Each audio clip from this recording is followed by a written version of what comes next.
Esas son las tres complicaciones que constituyen emergencias cardiovasculares, o más específicamente cardíacas, en la hipertensión. Luego hay una serie de cuadros que se denominan de exceso de catecolaminas. El ejemplo clásico es la crisis del feocromocitoma. Ustedes saben que el feocromocitoma es un tumor que está en la médula suprarrenal y que libera catecolaminas. Epinefrina, es decir, adrenalina, o norepinefrina. Puede hacerlo en forma episódica o puede hacerlo en forma constante. Lo característico es que sea episódico. Entonces, el paciente tiene crisis elevadísimas de hipertensión arterial, con cefalea pulsante, sudoración, etc. Descarga masiva de catecolaminas. Los inhibidores de la monoaminoxidasa tienen una serie, bueno, ya prácticamente no se usan dentro de la psiquiatría, pero tienen una serie de interacciones medicamentosas que producen elevación de las catecolaminas. Y el otro síndrome de exceso de catecolaminas es la intoxicación por cocaína. La cocaína es un simpático mimético muy importante, vasoconstrictor, productor de severa isquemia coronaria, hipertensión arterial y también accidentes vasculares cerebrales. Frente a una encefalopatía hipertensiva o un accidente vascular hemorrágico en un paciente sin gran historia de hipertensión arterial, habitualmente joven, que no tiene una larga evolución, siempre hay que sospechar la intoxicación por cocaína. Forma parte de los síndromes de exceso de catecolaminas. La hipertensión inducida por el embarazo, saben ustedes, constituye el cuadro preeclampsia-eclampsia. La hipertensión se puede asociar al embarazo de varias maneras. Está la mujer hipertensa crónica que se embaraza, los episodios de hipertensión episódica en el embarazo sin preeclampsia-eclampsia y el verdadero síndrome preeclampsia-eclampsia, que es una hipertensión inducida por el embarazo que habitualmente dura lo que dura el embarazo. La finalización del embarazo suele ser la finalización de este cuadro. Si bien existen algunos casos descritos de eclampsia puerperal, pero esto no es lo habitual. Bien. Ustedes saben que en la preeclampsia lo que predomina es el daño renal y la paciente tiene proteinuria como elemento fundamental. Proteinuria, edemas, hiperuricemia. Y llega un momento que la paciente hace un cuadro de deterioro cognitivo y convulsiones. Y eso es la eclampsia. En otras palabras, uno podría decir que la eclampsia es una encefalopatía hipertensiva en una paciente gestante, ¿verdad? Y muchas veces la mujer llega a esta situación de edema cerebral y convulsiones sin cifras muy altas de presión, con 160, 170, y ya hace convulsiones. ¿Por qué? Porque, como les decía al principio, la gravedad del daño de órgano blanco está dado mucho más por la velocidad con la que se instala la hipertensión que con las cifras en sí mismas. Un individuo de 80 años que es hipertenso desde los 40 puede estar con 180 de presión arterial sistólica dando vuelta por la calle sin mayor repercusión. Es como que se ha adaptado. Después vamos a ver esto de la adaptación. Pero en estos casos en que la hipertensión se ha producido a lo largo de pocos meses, se puede producir una verdadera encefalopatía hipertensiva en el contexto del embarazo, que eso es la eclampsia. Profesor, una pregunta, ¿la instauración de la eclampsia es súbita o va siendo progresiva? Primero está precedida generalmente por preeclampsia, proteinuria, edemas, etc. Cuando ya la paciente tiene confusión mental, ya estamos en presencia de compromiso cerebral y la forma más grave es la presencia de convulsiones. Puede presentarse de una manera siempre entre subaguda y aguda, porque se instala en semanas. El sangrado de las suturas vasculares en la cirugía cardíaca, en la cirugía de bypass, en la cirugía aórtica, es una emergencia hipertensiva y entonces la hipertensión postoperatoria y perioperatoria es una verdadera situación de emergencia en esos casos. La falla renal aguda, hay una serie de situaciones en que la hipertensión arterial rápidamente evolutiva daña el riñón y el paciente hace una insuficiencia renal aguda en el contexto de una crisis hipertensiva. La anemia hemolítica microangiopática. ¿Por qué decimos microangiopática? Porque se produce un daño del endotelio vascular que hace que se fragmenten, se rompan los eritrocitos y hemolicen. Es una forma particular de hemólisis que se caracteriza por un tipo particular de eritrocitos, que son los esquistocitos. Formas fragmentadas o fraccionadas de los eritrocitos, y esto se ve en este tipo de situación, o se ve también en pacientes, por ejemplo, que tienen prótesis valvulares y que pueden, en esas prótesis, que son cuerpos extraños, romper eritrocitos y hacer formas de hemólisis. Anemia hemolítica microangiopática. El nombre mismo se lo dice. Micro, pequeños vasos, angio, vaso, pático, patos, enfermedad. La enfermedad está en los pequeños vasos. Eso es lo que hace romper los eritrocitos. Bien. El Consejo Argentino de Hipertensión Arterial clasificó estas situaciones en 4 grandes grupos. Hipertensión arterial severa aislada. Es el caso de una señora que está en su casa, llaman a la emergencia por, qué sé yo, porque tiene cualquier síntoma. Viene el médico de la emergencia, le toma la presión y le encuentra 180-110. La señora está mirando la televisión tranquilamente, no tiene ningún signo ni síntoma de daño de órgano blanco. Hipertensión arterial severa aislada. Esto no es, definitivamente no es, una emergencia hipertensiva. Conceptos muy importantes que ustedes graben ahora, porque seguramente en sus primeros años de práctica ustedes van a andar en alguna ambulancia dando vueltas por la ciudad y van a ver estos pacientes. Entonces, si uno se pone muy entusiasta y les baja la presión bruscamente, va a tener problemas. Después volvemos sobre este punto. Hipertensión arterial severa aislada. Hipertensión severa de riesgo indeterminado. El paciente puede tener algún síntoma inespecífico, no necesariamente vinculado con la hipertensión, como algún desasosiego, alguna disnea leve, y uno sospecha que este paciente puede estar haciendo una etapa previa a una emergencia hipertensiva, presencia de sintomatología sin relación definida con la presión y sobre todo la existencia de daño de órgano blanco previo.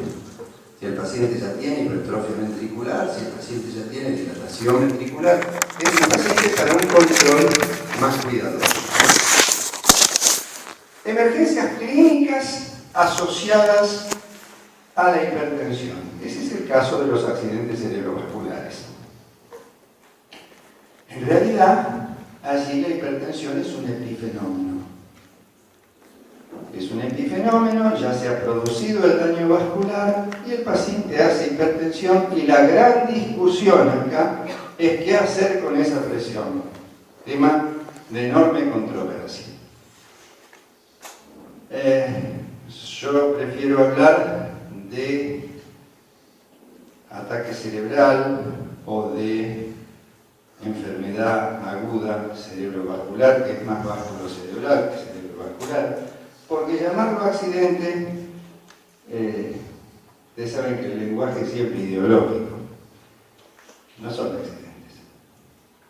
Los accidentes son aquellas cosas que uno no puede prever ni predecir ni nada.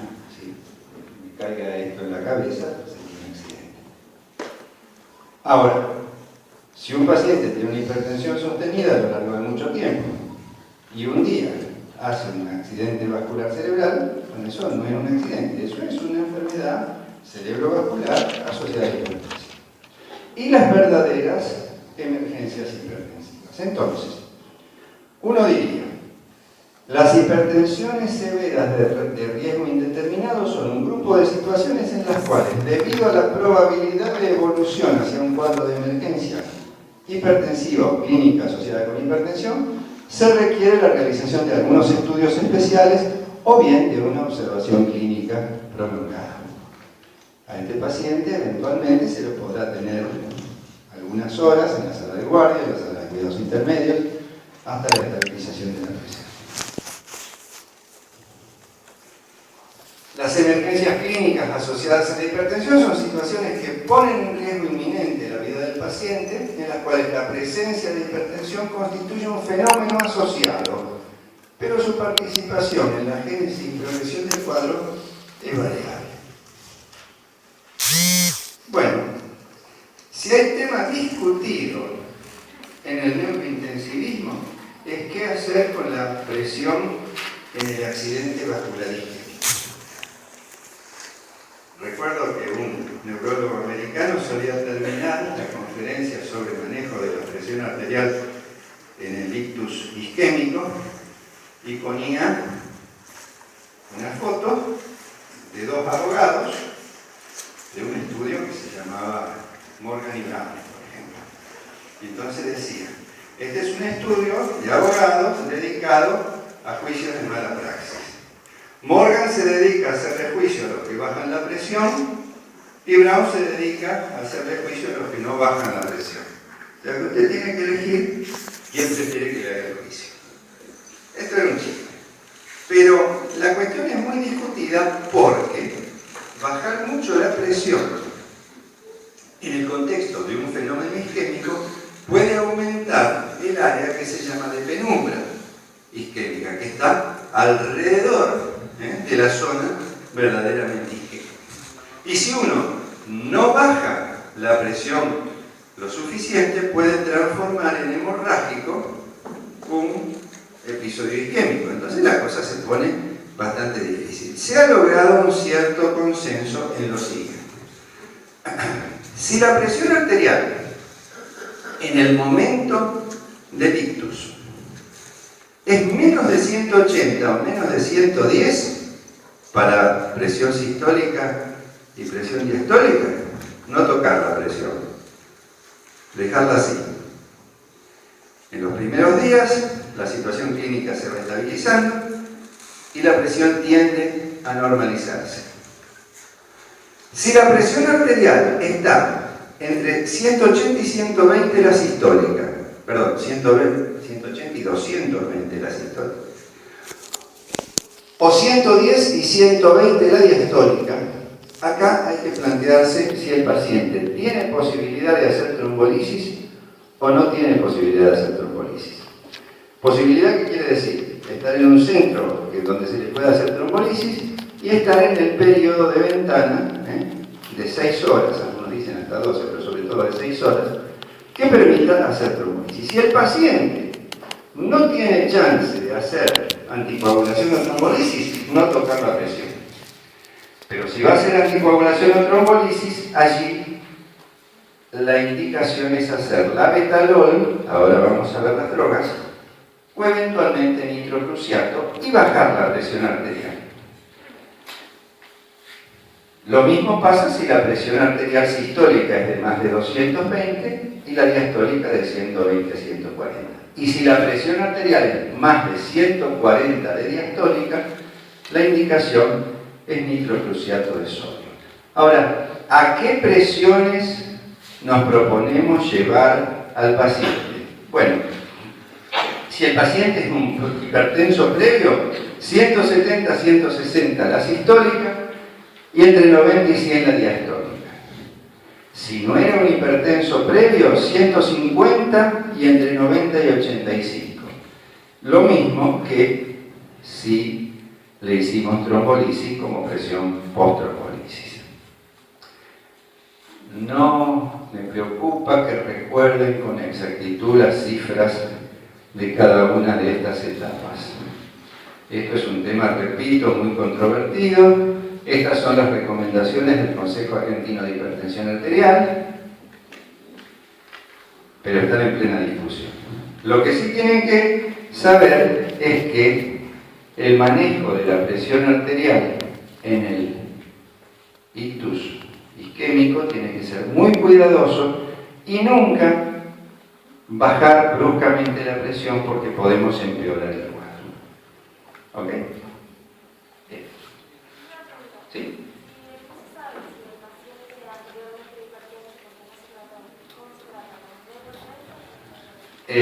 Si no se tiene el dato, llevarlo a un punto intermedio. Nunca llevarlo a cifras muy bajas.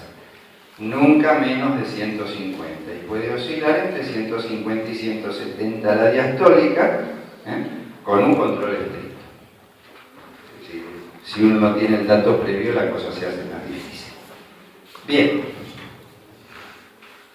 Las emergencias hipertensivas verdaderas son situaciones clínicas que ponen en riesgo inminente la vida del paciente. Se produce daño agudo del órgano blanco, en el cual la elevación de la presión arterial cumple un papel patogénico fundamental en la génesis y en la progresión. O sea, lo que caracteriza esto es el daño agudo de órgano blanco con riesgo de vida. Bien. ¿Cuáles son esos mecanismos patogénicos? Daño endotelial masivo. ¿Se acuerdan del endotelio? Hemos hablado del endotelio. El endotelio no es como pensábamos décadas atrás, unas filitas de células que recubre la parte interna de los vasos y le impide que se adhieran las plaquetas. Es mucho más que eso. El endotelio es un órgano extensísimo que produce dos grandes tipos de sustancias. Por un lado, sustancias vasodilatadoras y antiagregantes. Por otro lado, sustancias vasoconstrictoras y proagregantes. En el endotelio sano, en el endotelio fisiológico, predominan las antiagregantes y vasodilatadoras. Bradichinina, por ejemplo, prostaglandinas vasodilatadoras, etc.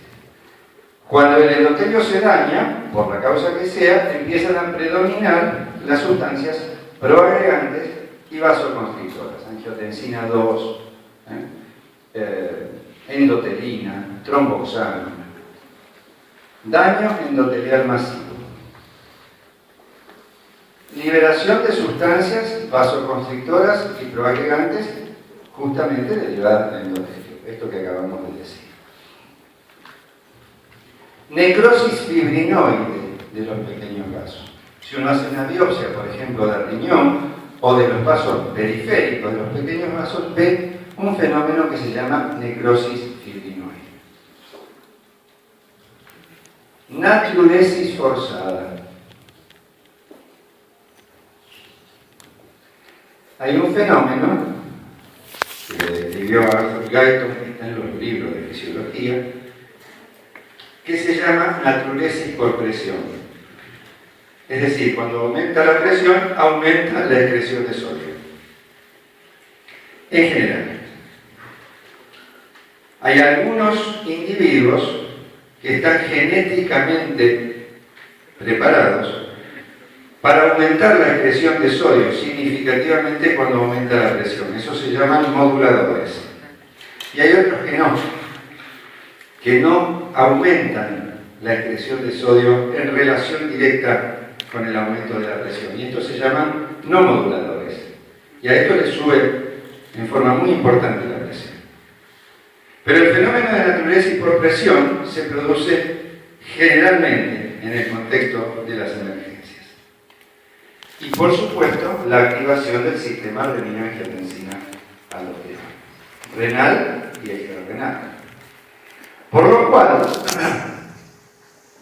ustedes ya se pueden dar cuenta que no hay que ser demasiado avaro en la administración de sodio y agua en estos pacientes, porque si uno les restringe el sodio y les da diurético y lo hace orinar y les aumenta la natriuresis, les va a activar más el sistema renina-angiotensina, con lo cual la presión va a aumentar más. Por lo cual, la administración de entre 1500 y 2000 centímetros cúbicos en 24 horas de solución fisiológica está indicada. ¿Cómo le va a dar solución fisiológica a un paciente hipertenso? Sí, en esas condiciones. ¿De acuerdo? Vayamos ahora entonces a la clínica de esta situación. Y yo les voy a dar determinados cuadros clínicos y ustedes me van a decir el diagnóstico. Bueno, dijimos, perdón, la sintomática, los síntomas de la eso ya lo vimos. Cefalea, trastorno de la conciencia, signos focales generalmente transitorios, no son signos focales estables, establecidos, como se ve en el ictus. Disminución de la visión, alteraciones del fondo del ojo. ¿De qué estamos hablando? Depende, ¿verdad? Bueno, puede haber edema de papilas, sí. Hay distintas etapas en el fondo de ojo, clasificación de Katie Wegener. ¿Se acuerdan de la vasoconstricción, de la alteración de los cruces arteriovenosos? Pero en esta etapa suele haber exudados algodonosos y la forma más grave, edema de papila. ¿De qué cuadro clínico estamos hablando? De la encefalopatía hipertensiva. Exactamente. El paciente tiene dolor torácico agudo. Acá hay dos cosas que pensar. O está haciendo un infarto en miocardio, o un síndrome coronario agudo, o está haciendo una disección aórtica. Los dos cuadros de emergencia. Si vemos que el paciente tiene electrocardiograma normal y encima miocárditas negativas, tenemos que pensar necesariamente en la disección de la aorta. Algunas veces en la radiografía de tórax vamos a ver la dilatación del mediastino, pero eso puede ser una forma tardía. Estos pacientes deben ser sometidos a un estudio de imágenes como tomografía computada, por ejemplo, multiclares, si es posible, para ver la disección de la aorta que se ve con toda claridad. Dolor torácico agudo. Disnea de esfuerzo, que se va haciendo progresiva y puede hacerse disnea de reposo. ¿De qué estamos hablando? Falla ventricular izquierda, exactamente. Cuya forma más grave es el edema agudo del pulmón. Bien. Oliguria, hematuria, elevación marcada de la creatinina. El paciente está haciendo una insuficiencia renal aguda. Cualquiera de estas formas clínicas pueden tener las emergencias hipertensivas. ¿Cómo lo vamos a manejar terapéuticamente a este tema? Las emergencias, las verdaderas emergencias, que son estas que acabamos de ver, requieren internación en terapia intensiva o en unidad coronaria, generalmente uso de agentes endovenosos, descenso tensional inmediato, pero controlado, y evitar la depresión de volumen, por lo que acabamos de decir, para no seguir activando el sistema renina-angiotensina. Si estamos en una urgencia, control ambulatorio o en sala de internación general, uso de agentes por vía oral, y el descenso tensional es deseable, pero no en forma inmediata, no en minutos, sino en 24 y 48 horas. Si se trata simplemente de una elevación de la presión a niveles importantes, pero en una hipertensión crónica estable, bueno, ahí hay tiempo para bajar la presión. ¿Cuáles son las causas que pueden desencadenar todo esto? La número 1, el abandono de la medicación. Cosa sumamente frecuente. ¿Por qué? Y bueno, porque el paciente no entendió o el médico no le explicó que el tratamiento antihipertensivo no es a demanda. Tengo la presión alta, tomo la pastilla. Tengo la presión normal, la dejo. Eso no debe hacerse. Eso a lo que va a llevar probablemente es una emergencia hipertensiva. Es importante decirle al paciente que la medicación es crónica, es sostenida y cuando logre la normotensión debe continuar con la presión, con la medicación, que en general las drogas antihipertensivas no producen, en general, hipotensiones severas. Digo en general, habrá que ver situaciones particulares, pero siempre inducir al paciente a que no abandone la medicación. Los cambios de medicación los tiene que hacer el médico, no los tiene que hacer el paciente. Es la primera causa de descompensación. La otra causa muy frecuente de emergencia hipertensiva es una hipertensión arterial secundaria que haya pasado desapercibida. Por ejemplo, una hipertensión renovascular, por ejemplo, un feocromocitoma, por ejemplo, otras. Entonces, en esos pacientes, uno va a decir, bueno, si hizo una emergencia hipertensiva y no fue por abandono de la medicación, tengo que investigar si no hay algún factor como una hipertensión secundaria. Hay una serie de drogas para las emergencias que no son en general las mismas drogas que estuvimos viendo para el tratamiento crónico.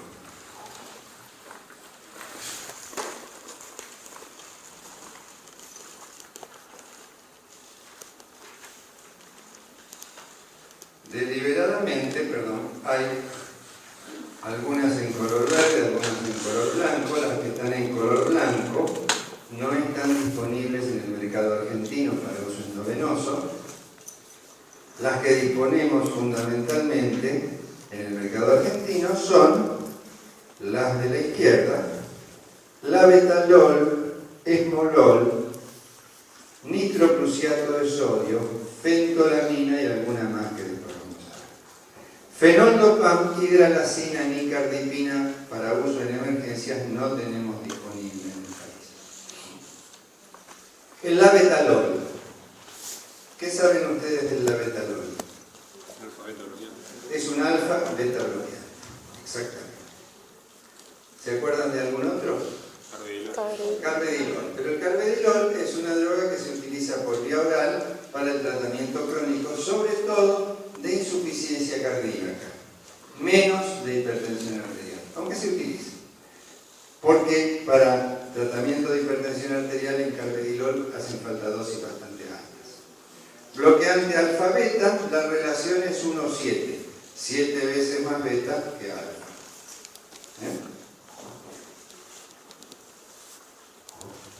Es una droga que empieza a actuar rápidamente, hace un pico a los 5 o 15 minutos y dura entre 2 y 4 horas, poco tiempo. Es droga segura en el embarazo, de hecho es una de las drogas para el tratamiento de las emergencias hipertensivas en la mujer embarazada. Viene en frasco ampolla de 4 mililitros con 20 miligramos, no se preocupen mucho por esto. Esto lo van a manejar cuando se familiaricen con el uso de la droga, conceptos. Esta es la forma de carga. O eventualmente se puede dar también el goteo a razón de 1 a 2 miligramos por minuto, acumulando un máximo de 300 miligramos en 24 horas. Bloqueante alfa-beta es útil para una serie de emergencias hipertensivas y tiene la particularidad de ser seguro en el embarazo. El esmolol, como todos los terminados en ol, es otro bloqueante beta, en este caso cardioselectivo de acción muy breve. Pacientes con hipertensión postoperatoria y pacientes con infarto agudo de miocardio. Plasma ampollo de 10 mililitros, carga en un minuto. Infusión 50 microgramos kilo minuto.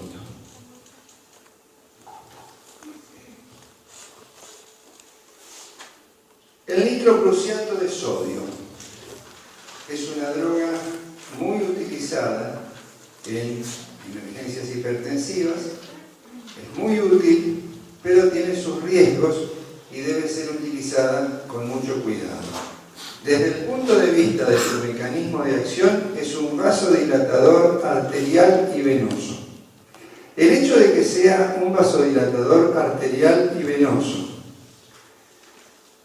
le produce una diferencia clínica de los que son vasodilatadores arteriales puros.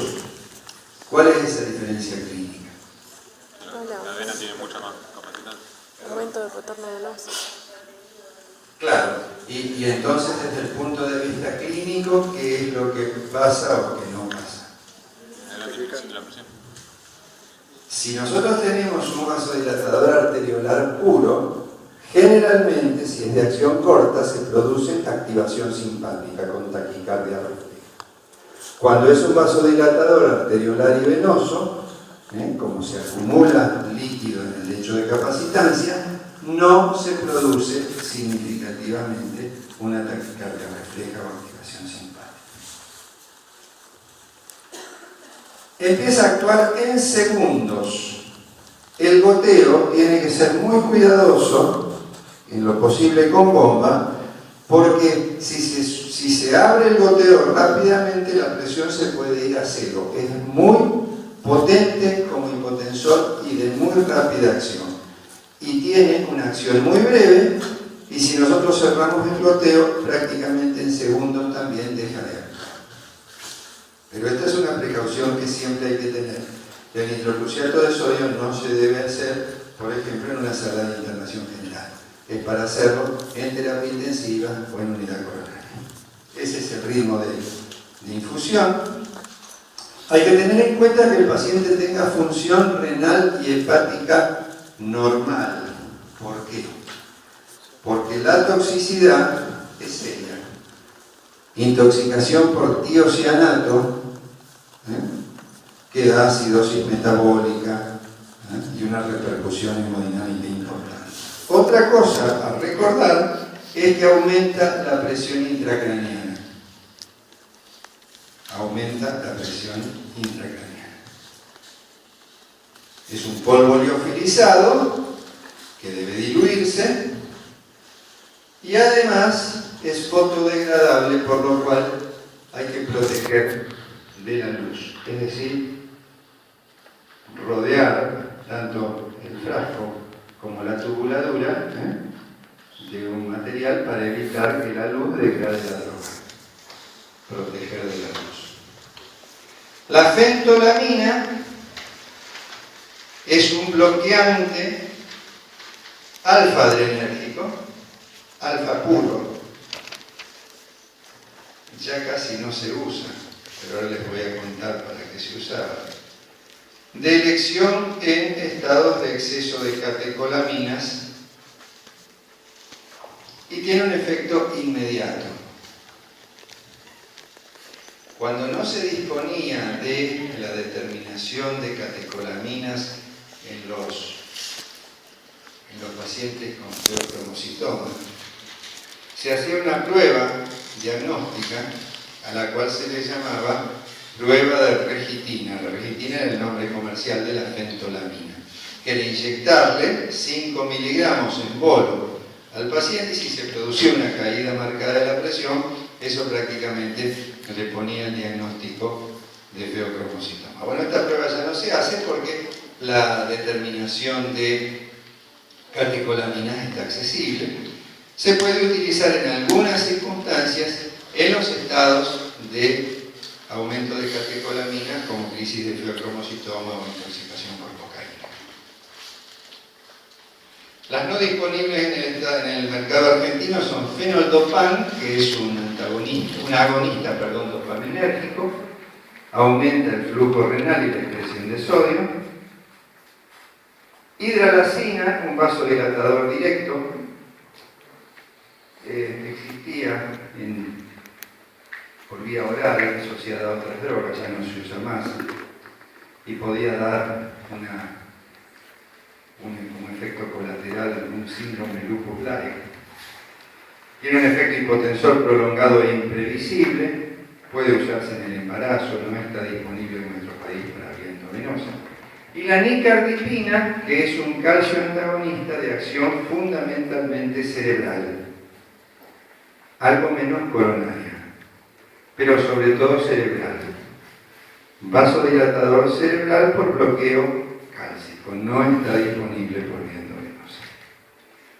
Bien, con estas drogas nosotros podemos hacer algún esquema de qué elegir en cada una de las circunstancias. Por ejemplo, en encefalopatía, la droga de elección en nuestro medio es la betalol.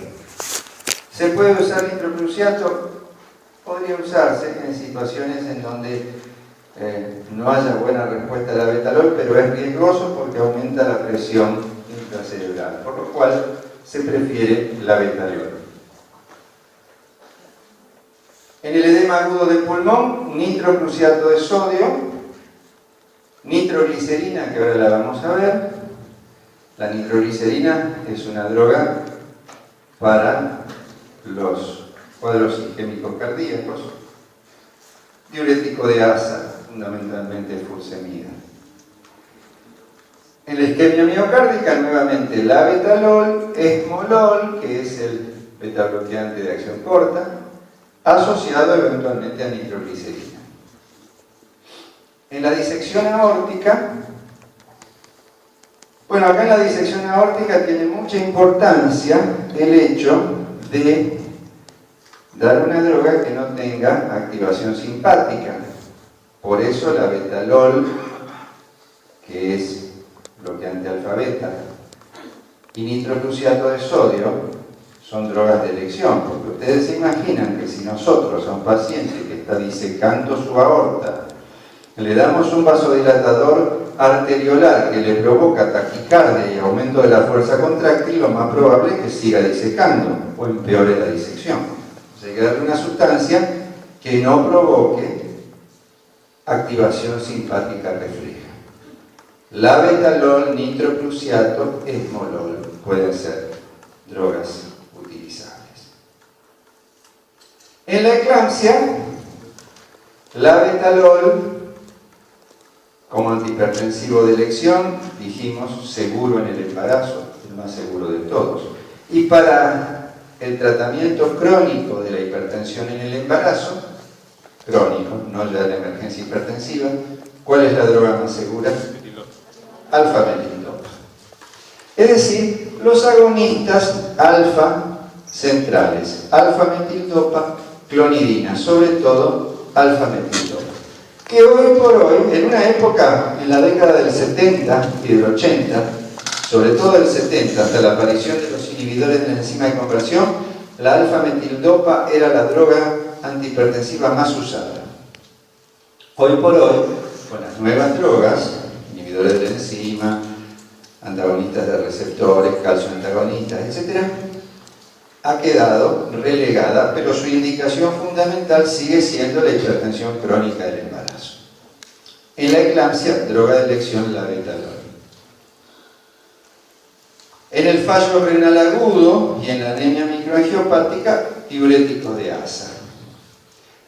Fundamentalmente furosemida. ¿Por qué? Porque además de aumentar la excreción de agua y sodio, aumenta el flujo plasmático renal y mejora el filtrado glomerular.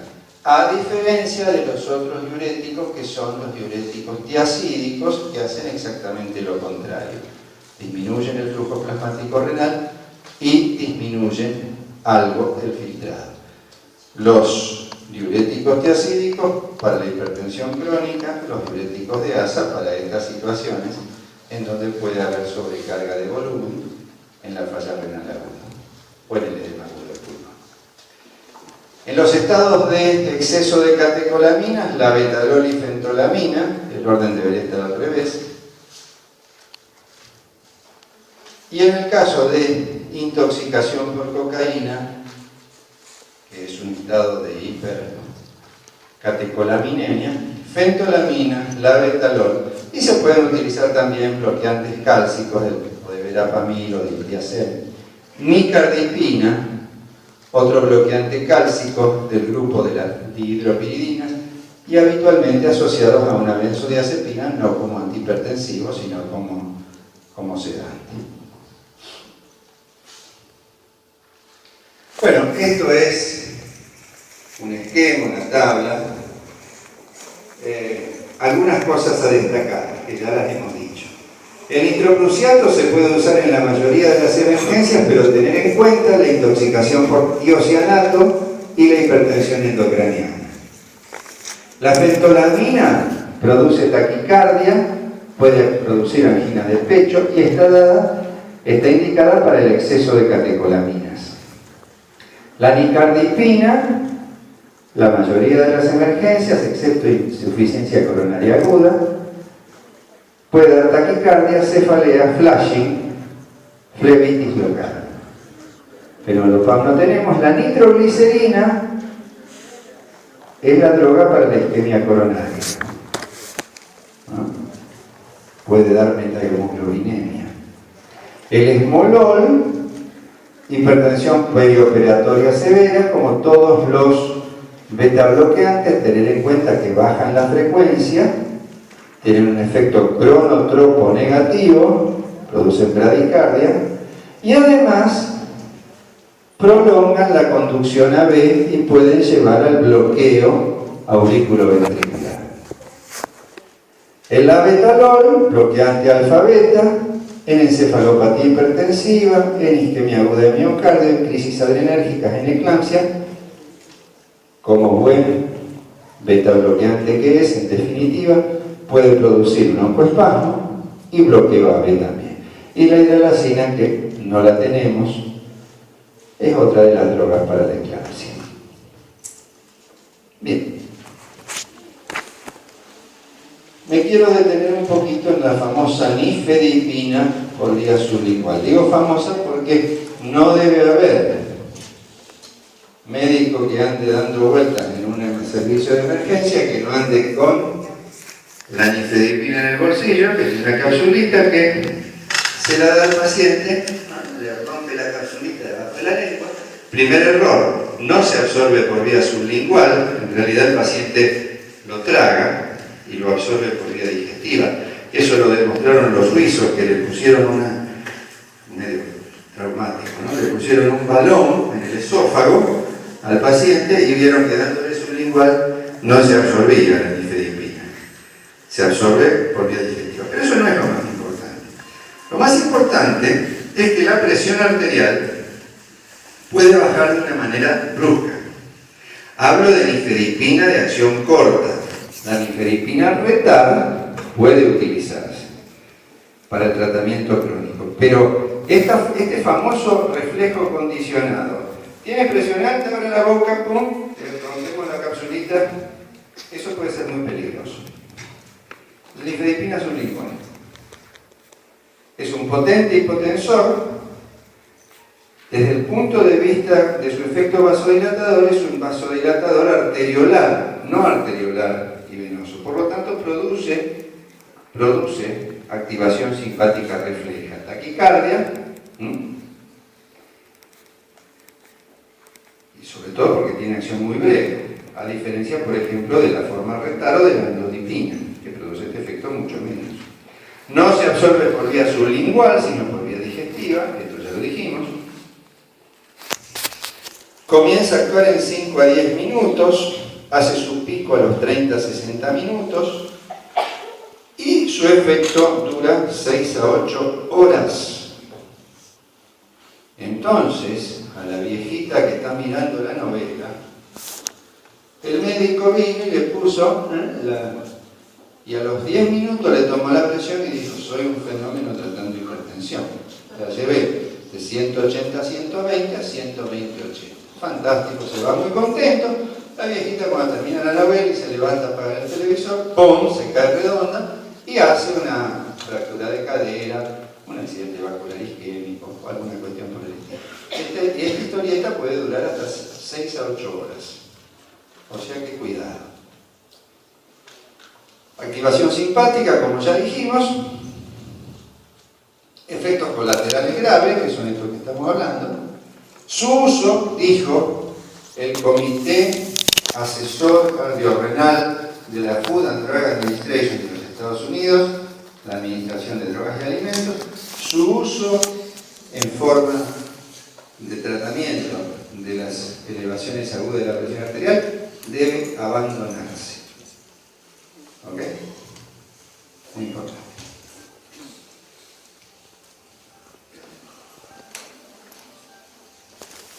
Yo hago una consulta.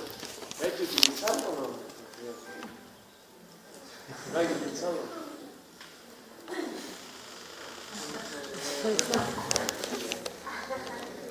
No hay que utilizarlo. Estamos hablando de la nifedipina de acción corta. Sí se puede utilizar la nifedipina rectal, que tiene una farmacocinética diferente, tiene un efecto mucho más prolongado, prácticamente no produce activación simpática, lo mismo que la amlodipina, que es la más utilizada de las hidropiridinas, pero eso estamos en tratamiento de hipertensión crónica. Para descenso agudo de la presión arterial no debe utilizarse. Norman Kaplan, que tiene un libro muy clásico en hipertensión y que es un experto reconocido, solía decir que cuando alguno de sus residentes le decía: vino un paciente a la guardia y tenía cifras muy altas de presión, y yo en 15 minutos le bajé la presión a cifras normales, decía Kaplan, yo le decía: hizo mal. Y ahora vamos a ver por qué hizo mal. Esta es la curva de autorregulación del flujo cerebral. Los vasos cerebrales y también los renales, pero sobre todo los cerebrales, autorregulan su flujo. Autorregulan. ¿Esto qué quiere decir? Tenemos diapositiva. Ahí está. Cuando la presión arterial media va subiendo y pasa a determinado nivel, los vasos cerebrales hacen vasoconstricción. ¿Para qué? Para proteger la microcirculación y evitar dos cosas: que se rompan los microaneurismas de Rasmussen, que es donde se produce la hemorragia, que están generalmente cercanos a los núcleos de la base, inician así la hemorragia por lo general, o que se produzca edema, paso de líquido, como ocurre en la encefalopatía hipertensiva. Por eso decíamos que el edema de la encefalopatía hipertensiva es porque el mecanismo vasoconstrictor autorregulador de los vasos cerebrales ha claudicado. Es decir, se produce vasoconstricción, vasoconstricción, vasoconstricción, y en un determinado momento, ¡plaf!, chao. Y ahí se produce la oleada de flujo hacia los pequeños vasos y paso del líquido al intersticio, que eso es edema en definitiva por aumento de la presión hidrostática. ¿Ok? Si nos vamos para el otro lado y la presión baja, por ejemplo, un paciente que tiene un accidente automovilístico y una hemorragia interna abdominal, pierde una gran cantidad de líquido, baja de sangre, de turbulencia, baja la presión arterial, el cerebro se las arregla para mantener todo lo que pueda el flujo circulante. Para lo cual, cuando baja de, por ejemplo, 70 milímetros de mercurio de presión arterial media, se produce vasodilatación. Obviamente, si la presión sigue bajando, ya la vasodilatación no alcanza y el flujo baja. Y ahora vamos a ver lo que pasa cuando el flujo baja. ¿Esto lo entendieron bien? Autorregulación del flujo cerebral. En los pacientes, todos ustedes, todos nosotros, pacientes normotensos, pasa esto.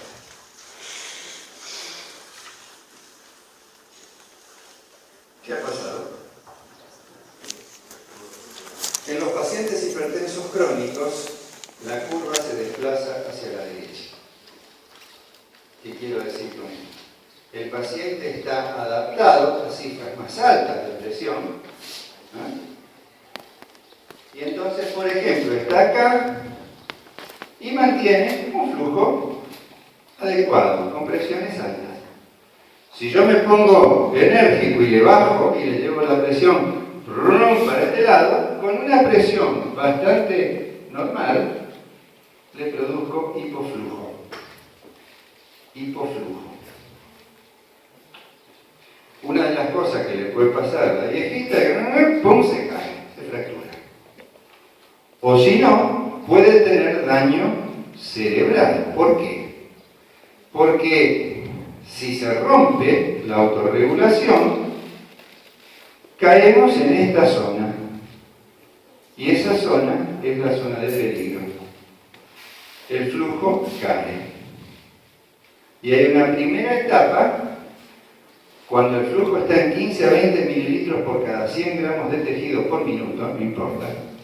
Hay una primera etapa donde hay deterioro funcional, se mantiene el gradiente iónico celular dependiente de energía. Acá el paciente está mareado, más o menos regula un poco, pero si la presión sigue bajando y llegamos ahí, se produce edema citotóxico y muerte neuronal. No es pavada. Por eso digo que el descenso abrupto de la presión arterial, tanto en el accidente, en el ictus isquémico, como en esta paciente que tiene simplemente una elevación de la presión arterial, no debe hacerse en forma enérgica. Es decir, dejó de tomar su medicación, le volvió a poner su medicación gradualmente, y la presión irá bajando en el término de días, de semanas. No hay apuro. Esa no es una emergencia. Le vamos a hacer mucho más daño de elimina sublingual que dejando que la viejita baje su presión, o porque le subió la presión porque discutió con la hija. Bueno, tranquilizarla un poquito. ¿Ok? Bien. ¿Cómo anda? Lo esencial. No confundir una emergencia con una urgencia o con una simple elevación marcada de la presión arterial. Son cosas distintas. En la simple elevación de la presión arterial asintomática, tranquilo, hay tiempo, podemos tomarnos días o semanas para bajar la presión. Si se trata de una urgencia, nosotros sospechamos que puede estar evolucionando, o sabemos que tiene enfermedad coronaria, cosas por el estilo, control más estricto y podemos bajar la presión en 24 o 48 horas. Si es una verdadera emergencia de estas que hemos visto, está disecando la aorta, está haciendo una encefalopatía, está haciendo un edema agudo, a terapia intensiva, y a ese sí va a haber que bajarle la presión en forma rápida pero controlada.